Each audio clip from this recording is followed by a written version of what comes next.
It was a blistering summer afternoon in Guangzhou, and the market pulsed with life. Vendors shouting prices over rows of jade trinkets and silk scarves, motorbikes humming like bees through narrow lanes, and the heavy scent of spices hanging in the air. Lionel Messi, hoodie pulled low over his brow and sunglasses hiding his unmistakable eyes, wandered through the maze of stalls with quiet fascination. He was in town for a charity match, but had stolen a few hours of solitude to explore the city incognito. Or so he thought. At a corner selling grilled skewers and knockoff football jerseys, a group of teenage boys stopped mid-laugh. One of them stared, squinted, then let out a dramatic gasp. "Yo, it's Messi!" he yelled, pointing. But before the others could react, another boy burst out laughing. "Nah, man, it's one of those impersonators. Look at him." "Messi in a market? Please."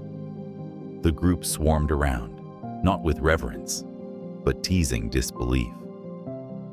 "Come on, bro," one said, nudging him. "Say something in Spanish, or do a trick.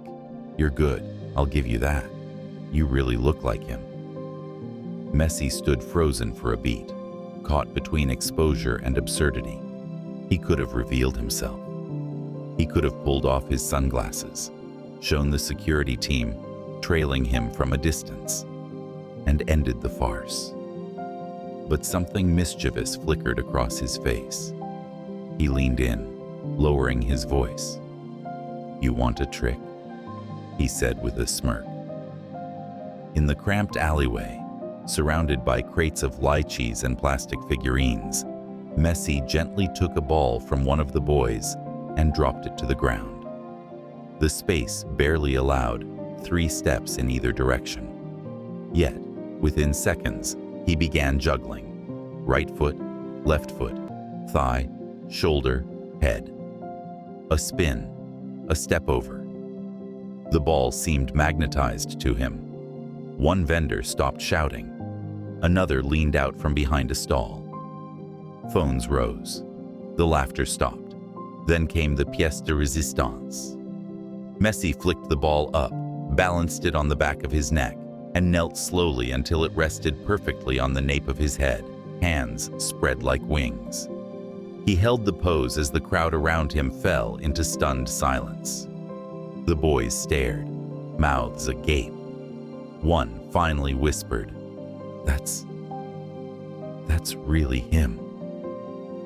Messi stood up, smiled, and without saying a word, slipped his sunglasses back on. The illusion was broken, but before anyone could react further, he reached into his pocket, pulled out a permanent marker, and scribbled something on the nearest wall. "Always believe, even in markets. LM10. The alley exploded. Vendors who hadn't cared about football in years were suddenly shouting, "Messi!" and scrambling for selfies. The boys who had mocked him now followed behind like disciples, speechless. But Messi had already vanished into the maze, laughing to himself, turning corners with the lightness of someone who'd just reminded the world that magic doesn't always need a stadium. Later that evening, the clip of the market freestyle went viral. Shaky, pixelated, real. News anchors debated whether it was really him. Some claimed deepfakes. Others cited the signature on the wall. But those who had been there knew. And somewhere in Guangzhou, on a crumbling brick wall behind a fruit stall, Lionel Messi's message still lingered. A moment of humility, genius, and play. Etched not just in ink, but in the memory of a city forever changed by a single, silent performance.